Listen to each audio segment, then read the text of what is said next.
Johnny do it ने ऐसा किया। चलना बहुत मुश्किल हो रहा है, डोरोथी ने कहा जैसे ही वे आगे बढ़े। बटन ब्राइट ने गहरी सांस ली और कहा कि उसे भूख लगी है। वास्तव में सभी भूखे थे और प्यासे भी, क्योंकि उन्होंने नाश्ते के बाद से सेब के अलावा कुछ नहीं खाया था, इसलिए उनके कदम पिछड़ गए और वे चुप और थके हुए हो गए।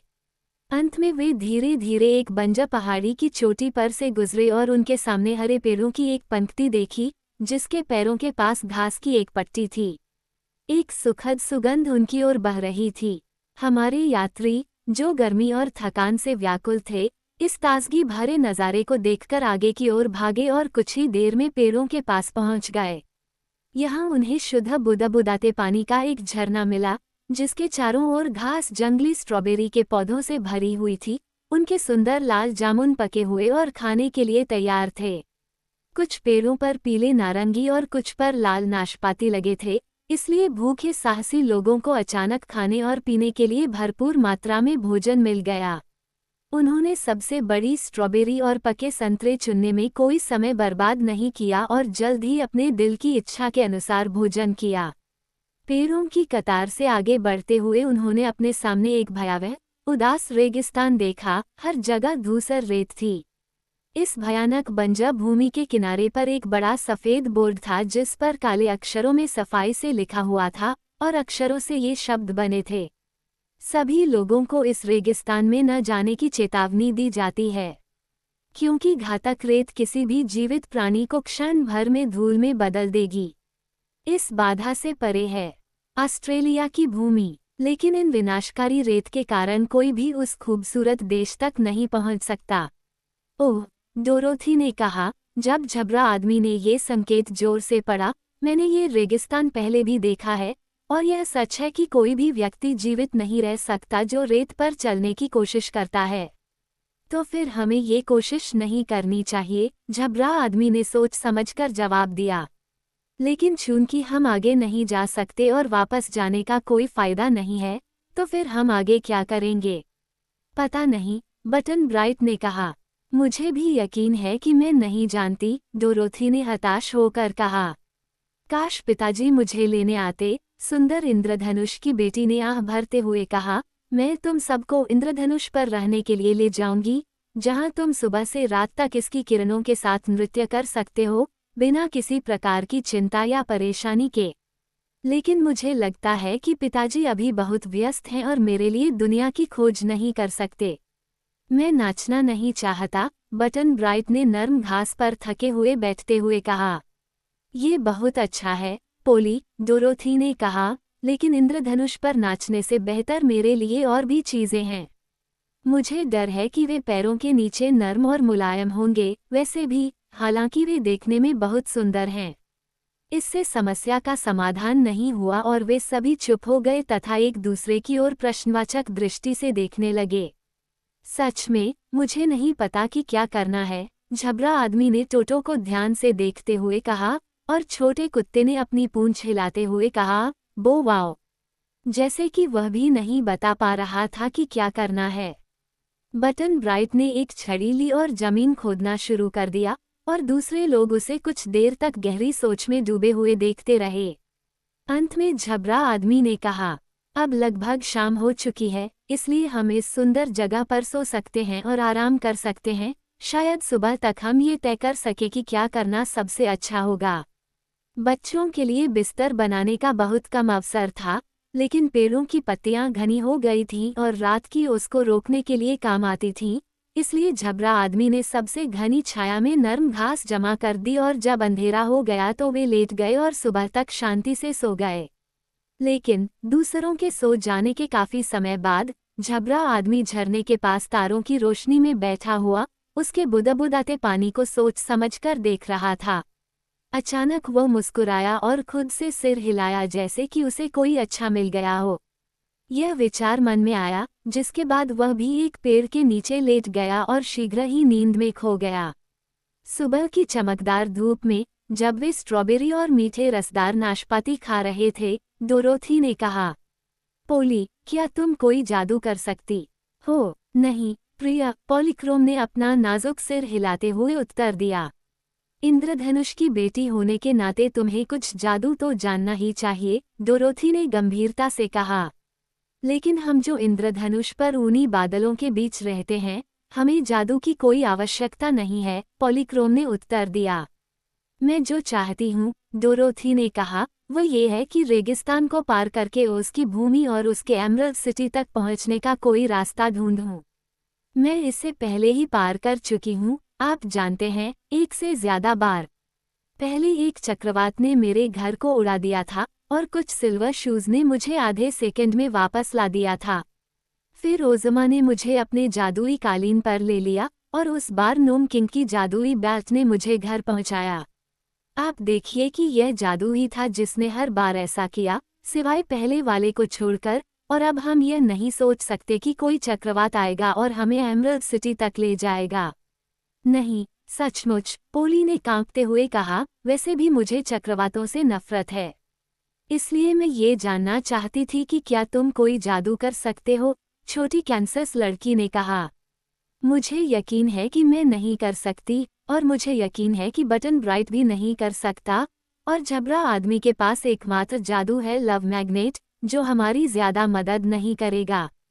इस बारे में ज्यादा आश्वस्त मत होइए, मेरे प्यारे, झबरा आदमी ने गधे जैसे चेहरे पर मुस्कान लाते हुए कहा। मैं खुद जादू तो नहीं कर सकता, लेकिन मैं अपने पास एक शक्तिशाली दोस्त को बुला सकता हूँ जो मुझसे प्यार करता है क्योंकि मेरे पास लव मैग्नेट है, और ये दोस्त निश्चित रूप से हमारी मदद कर पाएगा। तुम्हारा दोस्त कौन है? डोरोथी ने पूछा। Johnny black. जॉनी क्या कर सकता है? कुछ भी, झबरा आदमी ने विश्वास के साथ उत्तर दिया। उसे आने के लिए कहो, उसने उत्सुकता से कहा। झबरा आदमी ने अपनी जेब से लव मैग्नेट निकाला और उसके चारों ओर लगे कागज को खोला। ताबीज को हथेली में थामे उसने स्थिर भाव से देखा और ये शब्द कहे, प्रिय जॉनी डुइट, मेरे पास आओ, मुझे तुम्हारी बहुत जरूरत है।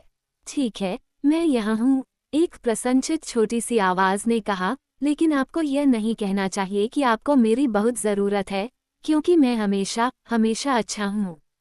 इस पर वे जल्दी से घूमे और एक अजीब सा छोटा आदमी एक बड़े तांबे के बक्से पर बैठा हुआ, एक लंबे पाइप से धुआं उड़ाता हुआ दिखाई दिया। उसके बाल सफ़ेद थे, उसकी मूंछें सफ़ेद थीं, और ये मूंछें इतनी लंबी थीं कि उसने उनके सिरों को अपनी कमर के चारों ओर लपेट लिया था और उन्हें चमड़े के एप्रन के नीचे एक सख्त गांठ में बांध लिया था जो उसकी थोड़ी से लेकर उसके पैरों तक पहुंच रहा था, और जो गंदा और खरोचा हुआ था जैसे कि उसे लंबे समय तक इस्तेमाल किया गया हो। उसकी नाक चौड़ी थी और थोड़ी सी उभरी हुई थी, लेकिन उसकी आंखें चमक रही थीं और खुश थीं। छोटे आदमी के हाथ और बाहें उसके एप्रन के चमड़े की तरह ही सख्त और कठोर थीं, और डोरोथी को लगा कि जॉनी डुइट ऐसा दिखता है जैसे उसने अपने जीवनकाल में बहुत मेहनत की हो। गुड मॉर्निंग, जॉनी, झबरा आदमी ने कहा।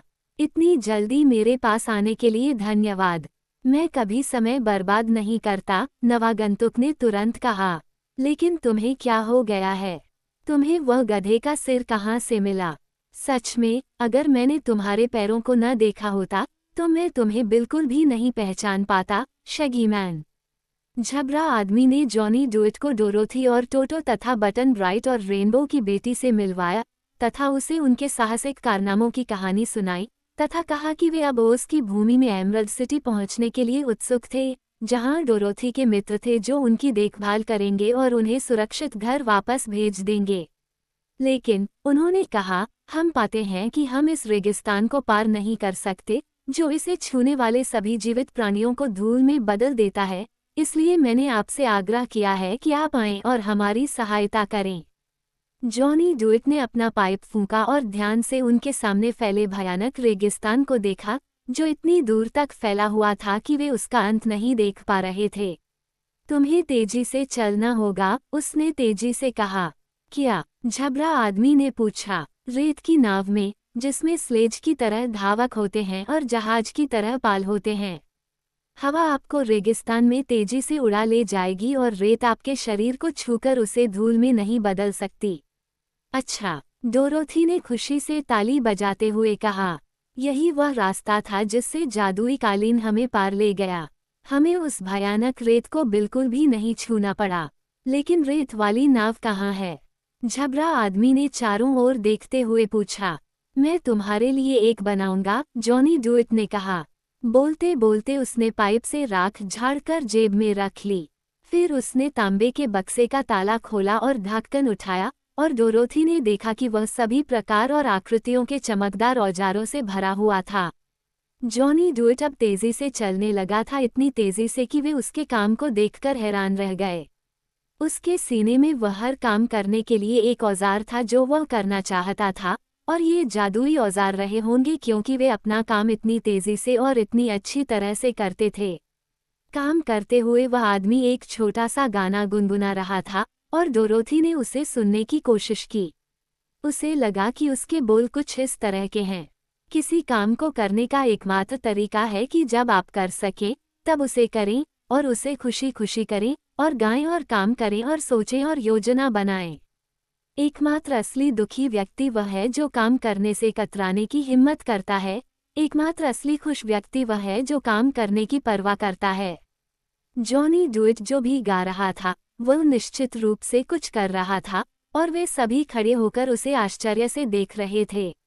उसने एक कुल्हाड़ी पकड़ी और 2-4 बार में एक पेड़ को काट डाला।